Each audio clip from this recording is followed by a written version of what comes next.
Hi, Heather. How are you? Hey, how are you? Not too bad, not too bad.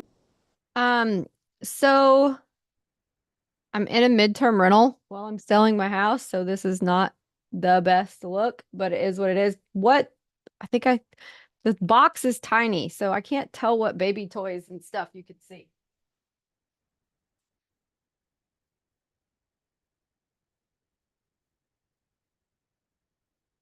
How about now? Are the baby toys gone? I guess you can see all the stuff on this counter, can't you?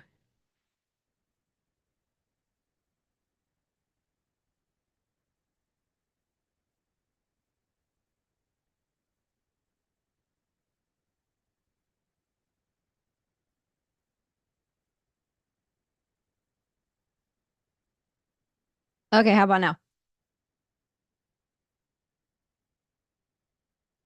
If you're talking to me, I can't hear you.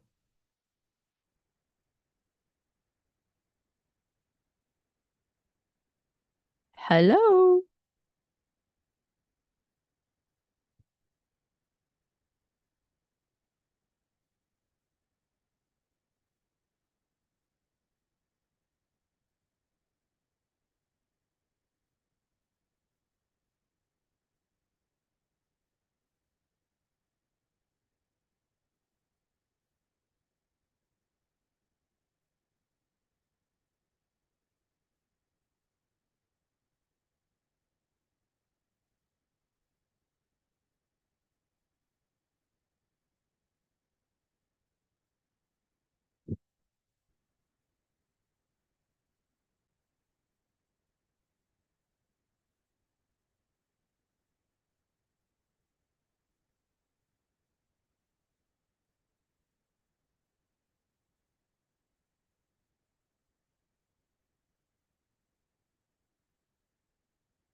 Good afternoon. I guess if you're on the East Coast, if not, you're probably still good morning. I love seeing in the chat where all of y'all are from. I'm in Florida. I love seeing all y'all Florida people, but I'm seeing the Virgin Islands as well as another Florida, Ocala, Panama City, Virginia, all people all over Texas, South Carolina, Alabama, Georgia, Indiana. Think we're covering it all here, y'all. We have hundreds of y'all coming into the room right now, so I'm going to give everybody just a couple minutes to get in while we're getting started, but keep those messages coming. And as you're sending messages in the chat, make sure that you have changed the to everyone. Some of you are just sending those messages to me, the host, and the people on my team. So make sure you switch those to everyone as we're participating here, because I'm going to be asking y'all some questions as we go through, so I know better how to serve y'all today. So as we're getting started, awesome. Okay, looks like we're ready. So I'm going to tell you a little bit about how I made $10 million on my first deal. That's why we're all here, right? But first, let's talk a little bit about how I got there, because I want to make sure I cover all the questions that y'all have. You understand why we're investing in RV parks. You understand how to get started and the potential amount of money that you can actually make from these asset classes. So if we haven't met before, my name's Heather Blankenship, and I've been investing in real estate for over a decade. For those of you that I haven't met, let's take a second to talk about how I got here. And I'm telling you all of these things because I don't want to brag to you, but I want you to know that I actually know what we're talking about in this industry. Because if you're on social media, it's really easy to get caught up in all of the free trainings and the webinars and the emails and the, oh my gosh, you can do it overnight, with all of the people who've maybe been doing it for a year and they're trying to sell you a course. And those aren't always the people who have the information you need. They've just heard it somewhere else, or they've read enough books to be dangerous in giving you this information. So I own a portfolio of about $30 million in real estate with no outside investors. I don't own a small percentage of that, like some of the people we hear talk or things like that. I built that $30 million portfolio all on my own over the last decade. It includes RV parks, mobile home parks, Section 8 multifamily, and the most recent is a boutique motel. I have been involved in about 300 million in transactions for RV parks and mobile home parks as a broker. And the reason that's valuable information to y'all, it's not something I'm using to like put on the top of the totem pole to be like, ooh, I'm cool. I'm telling y'all that because that means I have seen tons of RV parks operations, their profit and loss statements, the way they're operating, how much they sell for, the types of negotiations that they're having. So that is a point of reference so that you understand just how many deals I've seen. I was also a member of the national board for the RV Parks and Campgrounds Association. I've been to Washington and lobbied to members of Congress on legislative issues related to it because I am so passionate about the industry that those are things we go and do unpaid just to better the state of the industry. Some of you may have seen me speak at conferences. I am a keynote speaker and RV educator, as well as I just published my first book with Bigger Pockets on investing in RV parks and campgrounds. So besides that, I'm also a mom of 5 kids. The picture here is of my husband and our family on a road trip we took over the summer. We drove 7,000 miles, y'all, with 5 kids, including my now 3-month-old, who was 3 weeks old when we left, to Kalispell, Montana, to teach about RV parks at Pace Morby's community camp. Y'all may know who Pace is. He owns a couple RV parks in Montana, so we went and taught his students all about that asset class. So I'm telling you about my personal side because I feel like there's a lot of people who maybe they're really successful in business, or maybe they have a really great family life, but the other side isn't there. And I want to tell you that if you follow the steps that I have for you, you can totally have both. And not only can you have both, you can thrive at both, which I believe our culture doesn't do a really great job of talking about right now. They like to tell you that if you give up the time in one or the other side's going to fail. But I truly believe that there is a perfect way to organize both sides of that so that you can be both successful, and that means what's successful to you in business as well as your family. So jumping in, how many of you have ever stayed in an RV park or campground? Let me know in the chat. I want to know if y'all are campers or you're just looking into the industry. I'd love to hear about that. So a couple not yet. Yes, I have. You live in one now. That's awesome. So you got plenty of knowledge on that. Full time in a class A. Lots of campers on the call. Awesome. Okay. How many of you have ever been to or lived in a mobile home park? A mobile home park, not an RV park. Yep. Nope. Okay. A couple of you. I'm asking this for a reason. In our industry, real estate industry, people use the words RV park and mobile home park interchangeably. They talk about them as one. And if you're actually an RVer and you've ever been to a mobile home park, you know that they are two very different things. While I own both, today we are talking about RV parks. RV parks are short-term. We're talking about short-term RV parks, not affordable housing.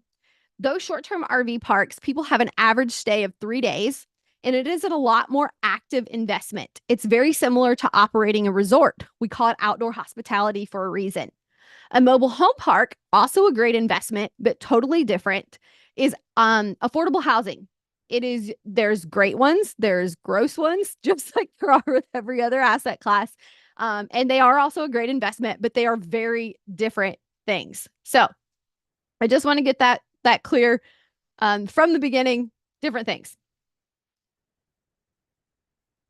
So here we are today to talk about how I made $10 million on my first RV park. And here's a few drone shots that my team did when we were filming a course for y'all a couple years ago. But this is some overshots of that first RV park I bought ever. It was my very first purchase. And I started with no money. But let's start from the beginning. As a little kid growing up in Mississippi, I saw a couple of y'all in the chat from Mississippi. We were very, very, very poor, y'all. And I don't mean super poor like people who still go out to eat or have a cell phone and they get a government check. We didn't even know those programs existed. We didn't have running water inside the house. And so my grandmother had set up a wheelbarrow in the backyard for kids to bath in. But I loved that childhood a lot because it taught me so many things about adversity and things that kids nowadays don't learn. I struggled in school to the point my mother eventually homeschooled me for many reasons.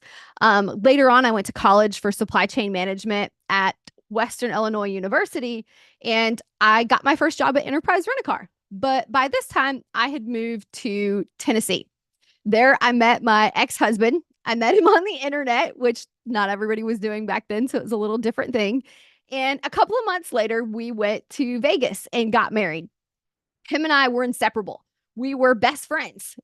He had a job that traveled a ton and all over the US and Canada. I saw someone post racing. He was racing. And so I decided to leave my career and travel with him. But I don't really have the personality to be a stay-at-home wife. So I was pretty bored and I was having a mild identity crisis. I was Blankenship's wife, not Heather anymore. Being a stay-at-home wife was just not for me. I tried sewing, I tried knitting, I ran marathons. Something was totally missing from my life. And him and I were traveling from Florida to California in a camper and staying in all these different campgrounds. And I kept noticing how full they were. I noticed a couple of y'all in the chat were full-time RVers, so you've probably noticed this too. And I kept thinking to myself, it's just renting parking spots. How hard could it be? It seems like they're making a ton of money. Side notes, it's not renting parking spots. That would be buying parking garages, totally different asset class and different things. But by the time I got to California, I had been Google searching RV parks for sale, campgrounds for sale, and I found one in Tennessee near where I lived at the time. It was actually owned by the bank because the previous people had gone bankrupt and the bank took it back. I was 26 years old at the time. And I called them and I was like, hey, I want to buy this. And they asked how much money I had. And I didn't have any. They gave me a non-recourse loan with no money down. Now, this was back in 2011 after the market had collapsed and they were doing all sorts of things to get properties off their books because they didn't want to have them anymore. So loans like that do not exist anymore. I'm not going to pretend to tell you that they do, but that's how I got my first deal. And if y'all are readers, one of my favorite books is by Sam Zell, who was he died last year, but he was one of the largest real estate moguls. And the book is called Am I Being Too Subtle? And in his book, he talks about during his first deal that he was successful because he didn't know he shouldn't have been. And I want that to stick with y'all. He was successful because he didn't know he shouldn't have been. I should have never asked for that loan, y'all. I was not qualified. The bank should have never given it to me. And it was a huge blessing to end up in that situation. And I want y'all to know that you can too with the tools that I'm going to teach you. You just have to be willing to work hard enough. And so the first 6 months, I slept in the office floor trying to figure out how the heck do you run an RV park? My first payment was $18,500, y'all. That is freaking huge. I had never had more than normal mortgage at the time back then, which was like $1,200 a month. My first electric bill was $10,000, and I had never had more than my residential electric bill that was $150 at the time. Also, I got pregnant with my first child the same month I bought the park, which is why I tell you I believe you can build your business and have your babies too. Um, at the time, I was shoveling mulch and moving rocks all around the park, getting ready to prepare for the season while my ex-husband was traveling for work still. And anytime he was home, he thought of the RV park as my hobby. It wasn't really something that he thought of as a business. And by now, I'm really enjoying running the RV park and had a second child, my son Ezra, and life seemed like it was totally great. John, though, had a quick series of events that turned and he became unemployed.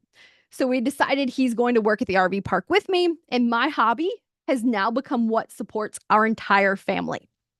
We're spending even more time together, and I feel like it's just wonderful. I get pregnant with our third child, and at this time, we were living at the campground in a camper because it was so much easier than driving the 2 hours back and forth to our house at the time.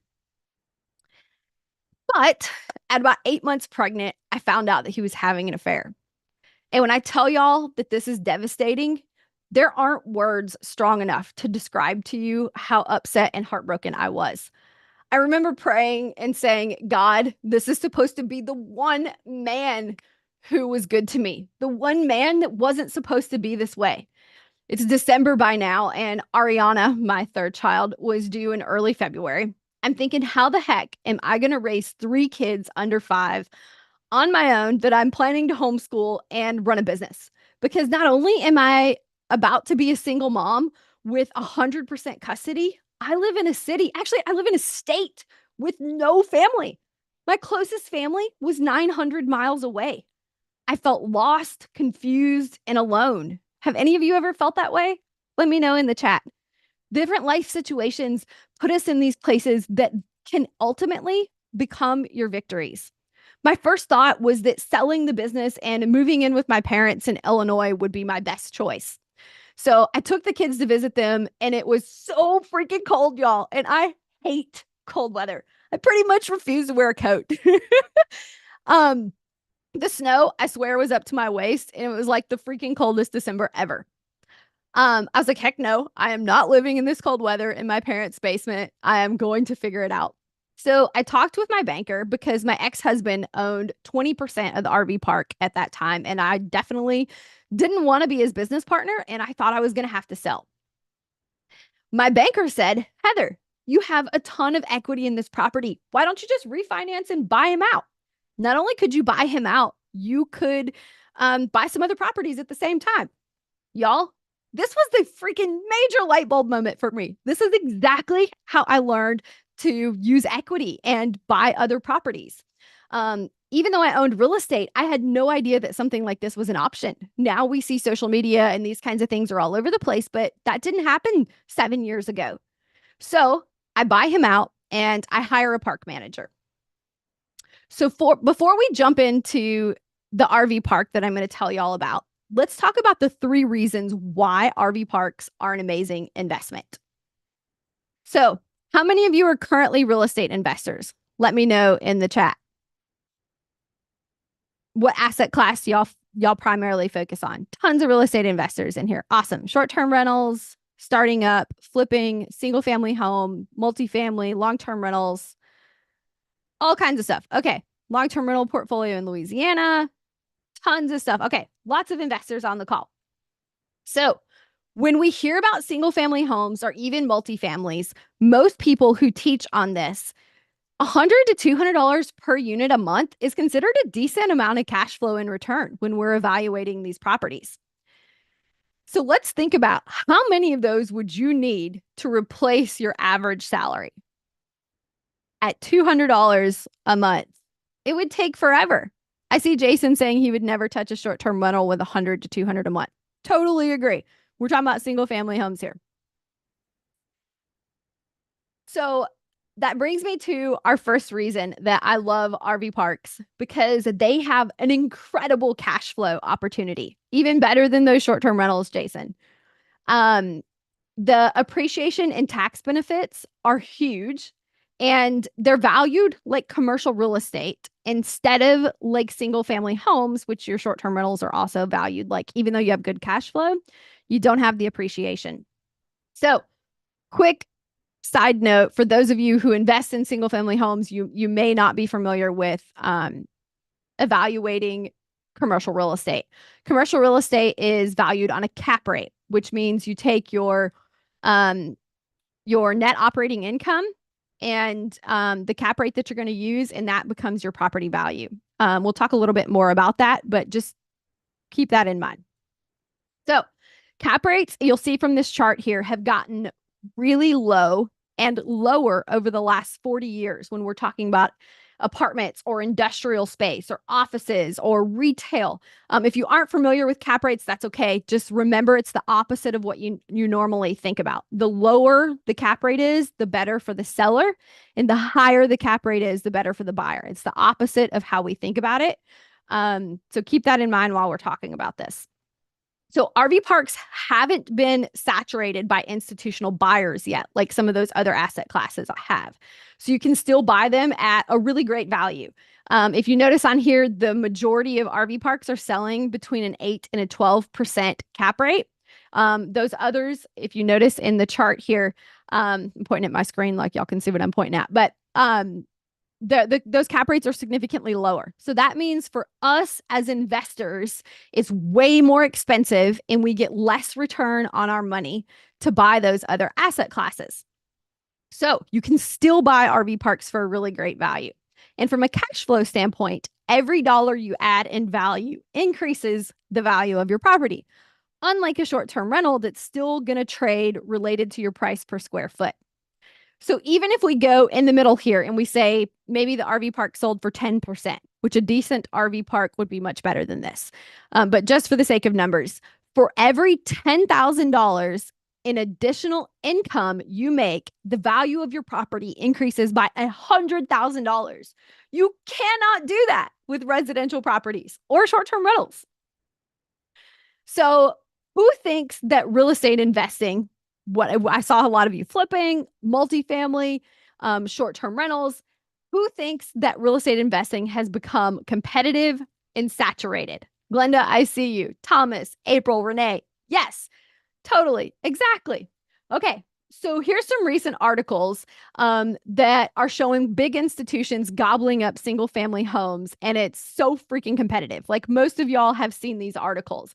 The Wall Street Journal talking about how hundreds of thousands of single family homes have been purchased. Blackstone's buying them. All of these big companies all over the place. This also affects short-term or self-storage, mobile home parks, and multifamily. Sharon says it's all you hear about. Exactly. When you're looking at the Google searches from the most recent articles, it's creeping into the other asset classes also. So that brings me to my reason number 2. RV parks are under the radar and overlooked. And I know this because the data shows us that 80% of RV parks are still owned by mom and pop. It will be an $87 billion industry by 2028. There are over 13,000 privately owned parks in the US and 93.8 million active camper households in the US. 9.1 million first-time campers in 2021.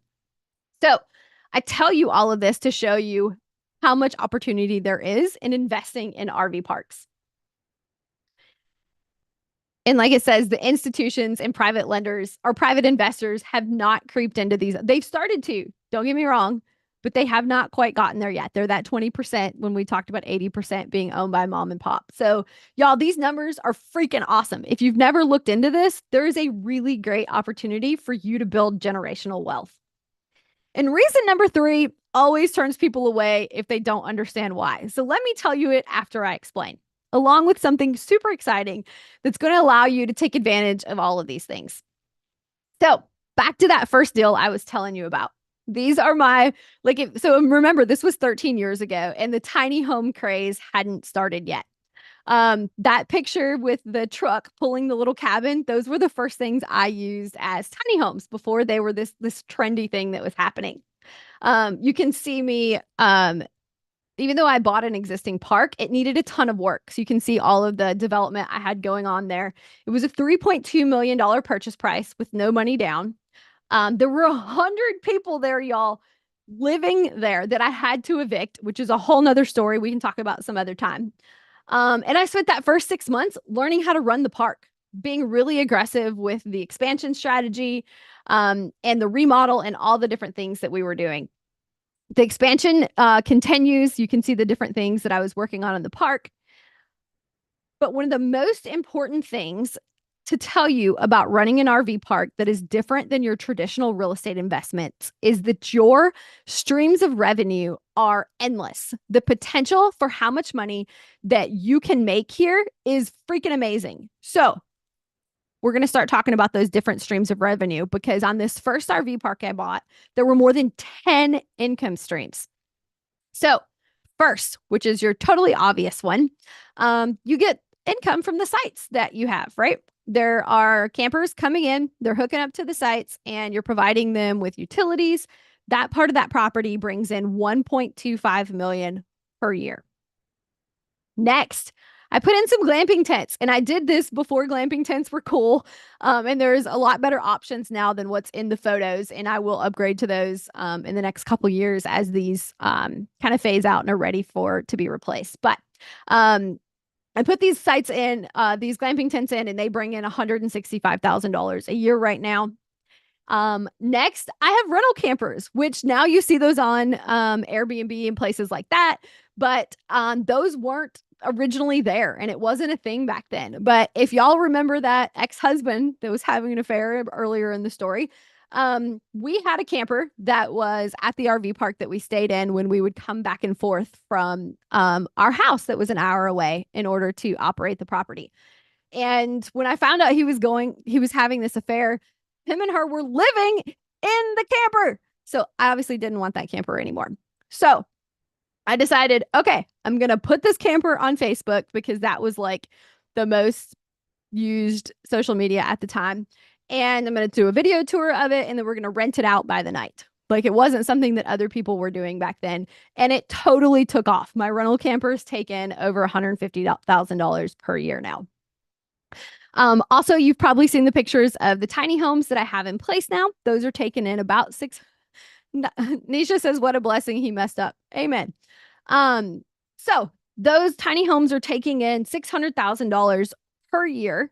There's also golf carts. We have golf cart rentals. People rent them when they make the reservations for their sites. These are taking in $50,000 a year, as well as the laundry. We have on-site laundry. You'd be shocked how many people use this. Heather, is this from your first site or the aggregated of your businesses? This one is from that first RV park because we're talking about how we made $10 million on that first deal. So laundry room is taking in $15,000 per year. I have a pizza kitchen at this location, and it's taken in $30,000 a year.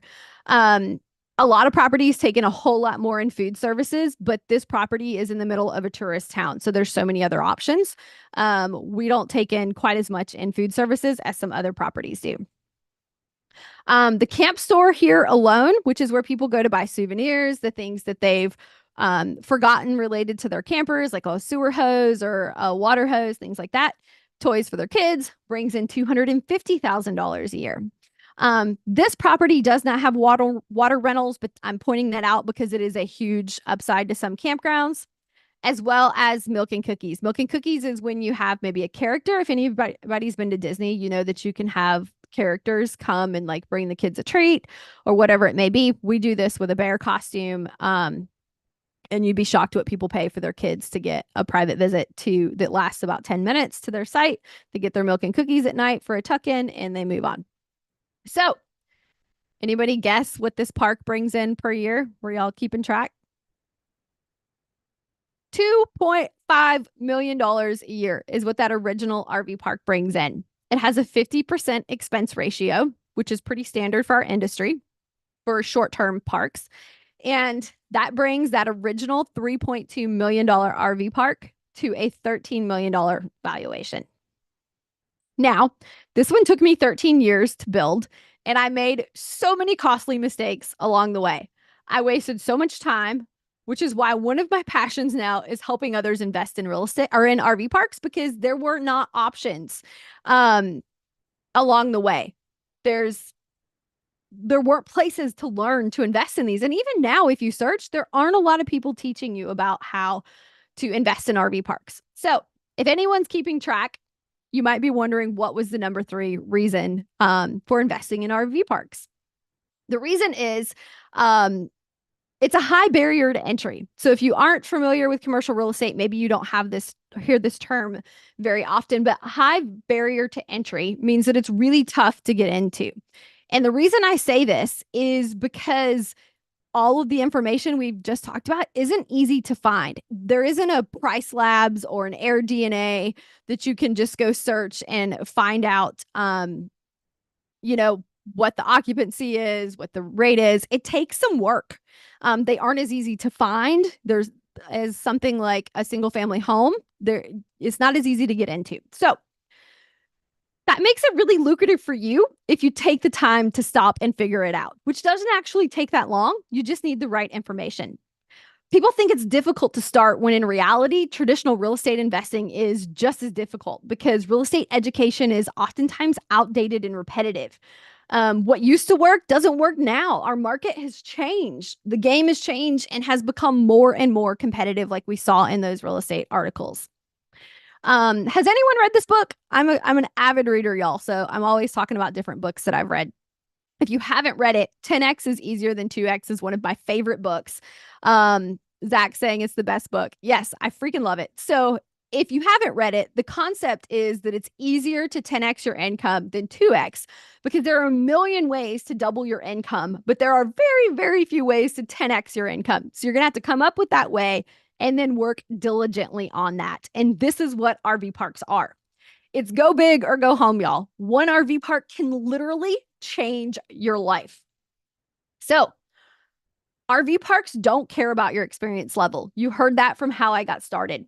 And I'm going to tell you about a couple of my students. Heather Muir was a small business owner for an auto parts store with her parents and partnered with someone in my program who brought in the money because she didn't have all of the money to purchase her first park. And in less than a year, she bought an abandoned campground. And in less than a year, she has developed out that whole project. And she opens in October, actually. So in less than a month. Sierra came to my program with no commercial real estate investing experience, and she now owns 3 parks and is starting an RV park investing firm. So Jen she had a corporate background and she partnered with someone else and they both came to the program. And now 3 years later, they have learned to raise money and have 20, y'all, 20, that is not a typo, RV parks and mobile home parks. So now that I finished writing my book and birthing 2 babies, if you don't follow me on Instagram, I started posting on social media about RV parks about 4 years ago. And 2 years ago, I got remarried. Our anniversary is actually tomorrow. And I had 2 babies in the last 10 months. And I wrote a book. So I've been a little busy and I've not taken RV park students during that time because I wouldn't have been able to give them my full attention. So, starting in just 2 weeks, I have a new boot camp starting that's 6 weeks long. And what's amazing about this boot camp is it's not just going to give you a bunch of information. It is going to teach you to find evaluate, and submit your offer at the end of that 6 weeks. So 6 weeks from October 15th, you will be able to write an offer on your very first RV park. You're not going to leave this with a bunch of information confused on how you get started. We are literally going to help you find, evaluate, and submit your first offer. Week 1, we're going to introduce you to the RV park investing industry in general so that you have all the information that you need. The second week, we're going to be building your buy box so you know exactly what type of park you are looking for and how to find it. Number 3, we're going to dig into finding those deals. Week 4, evaluating RV parks is not simply putting stuff into a calculator. It is an art. You have to learn how to dig through the profit and loss statement to know what you're missing and what needs to be added back in, to then understand how to evaluate this property. Number 5, then we need to finance it, right? So we're going to talk about all your different financing options. And number 6, finally, we're going to be submitting your offers on those parks in the 6 weeks.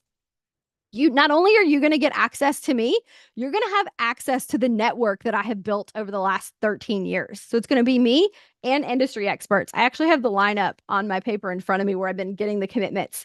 We're going to have specialty brokers coming in, talking to you about where you're finding the deals, as well as a specialist on finding off-market deals, because you need both places.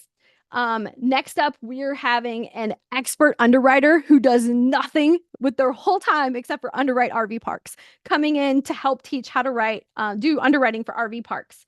Then I have the week split on financing, not only with an SBA lender coming in to talk to you. SBA lending isn't always the best option, but they do have good options that only require 10% down. So the SBA lender is going to come talk to you all about that.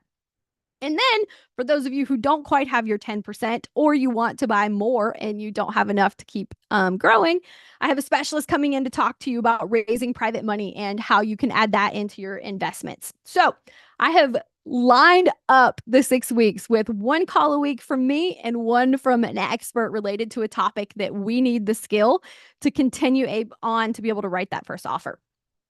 You're also going to have actionable homework. When we're working on building that buy box, we're not going to just be talking about buy boxes. You're going to have a worksheet that walks you through exactly how to build that buy box so that by the next week, you are ready to move on to the next topic. There will be a community. We're going to have, we do have a group where you can chat and talk back and forth to each other anytime that you want to. There's downloadable tools, files to show you how to write a letter of intent, SOPs for operating a property, all sorts of documents in there that have cost me tens of thousands of dollars to have made over the last decade. But bonus, you're also going to get instant access to my 8-hour RV park investing course. So if you want to accelerate through this and you don't want to wait the 6 weeks to learn everything you need to know, you do have access to that 8-hour course that walks you step by step. Also, you have lifetime access to this. This isn't something you have to keep purchasing and re-up and buy again, and we're trying to get some more money from you. You have lifetime access to all of this information. In 6 weeks, it does not disappear. It is still there for you to utilize. However, I want to be able to give you my full attention so that all of you are actually able to put an offer in at the end of that 6 weeks. So we are not taking unlimited numbers of people. There are limited spots available, and the applications do close in 2 weeks.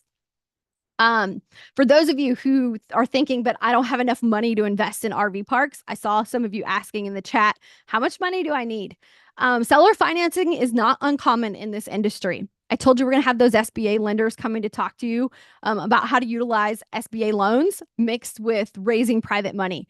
And you may think, I don't know anybody with money. That's okay. We're bringing in an expert to teach you how to do that.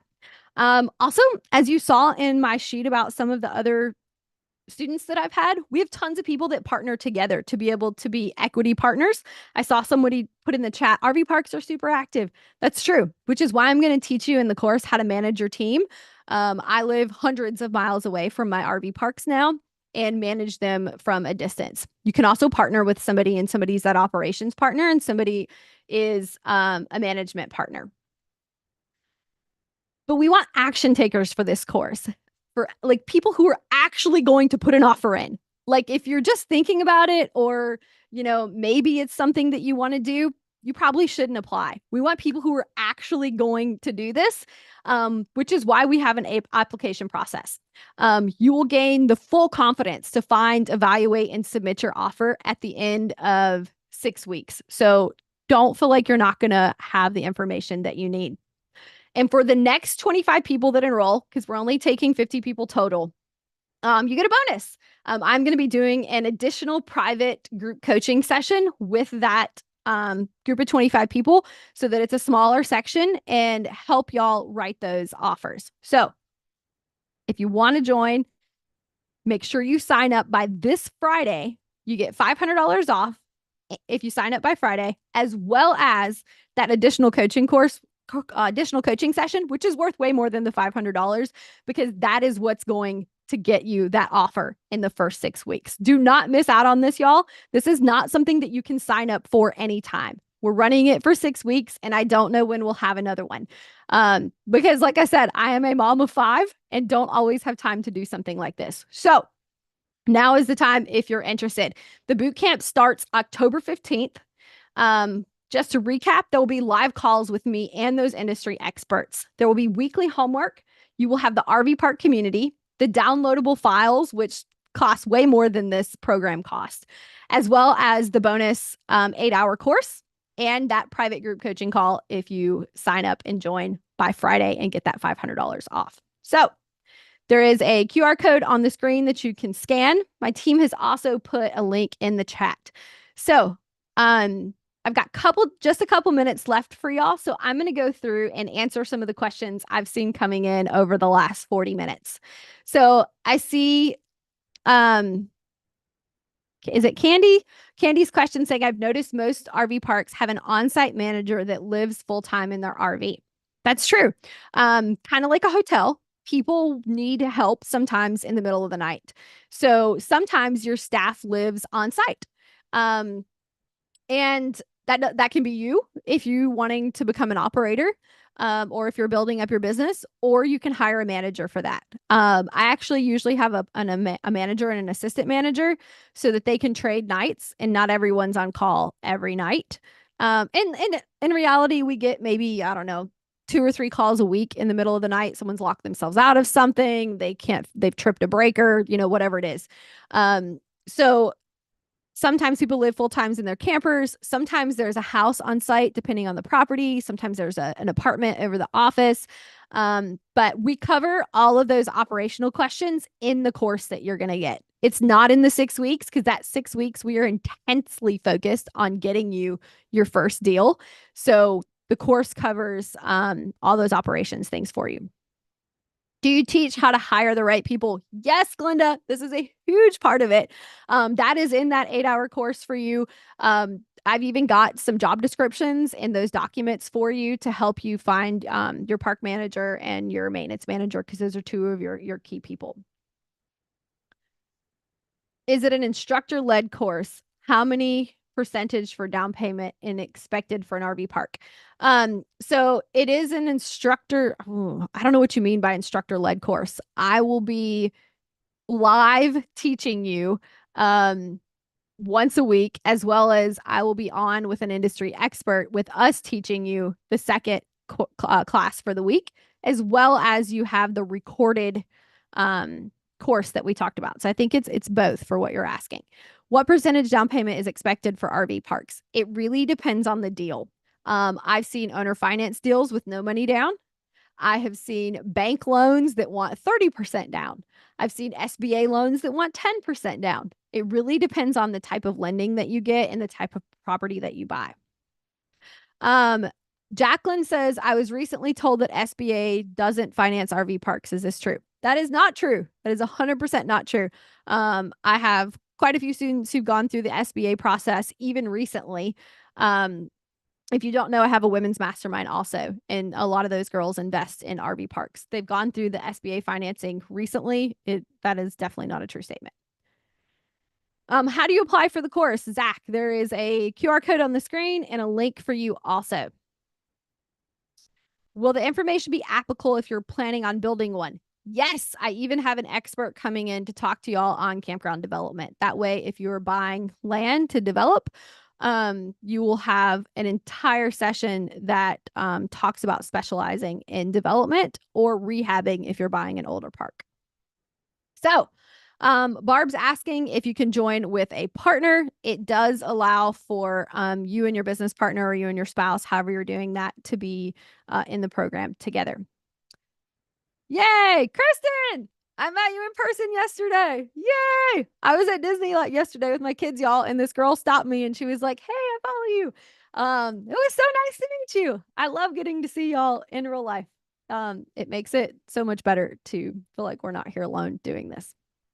Okay, so I've answered quite a few of your questions. It seems like a lot of the other ones I'm seeing are very similar to the types of questions that I am seeing. Does look like some more are coming in the bottom. Do the same tax breaks apply to RV parks and campgrounds as SCRs to offset W-2? Cynthia, RV parks actually have better tax benefits than short-term rentals. I have another expert in that 6 weeks that is talking to y'all about cost segregation studies. If you've never done those before, the cost segregation study is one of your biggest benefits for the tax advantages of RV parks. Yes, it's a really great opportunity. Ronald, do you teach how to install and manage an on-site sewage system?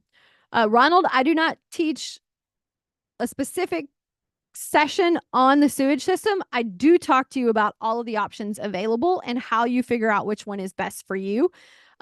All sewage systems seem to be pretty different, and different areas have different regulations. So you will need to do that on a local basis, but we do cover the different utilities because those are two very important aspects of RV parks. Okay, guys, I love talking to you today. I cannot wait to see you inside the course. I'm looking forward to our bonus session for 25 of you so that I can help you get that first deal. Any other questions you have, you are welcome to schedule a call with my team and they will get those questions answered for you. If they can't answer them, then they will get the information from me. So thanks for coming today. I love y'all. I'll see you soon.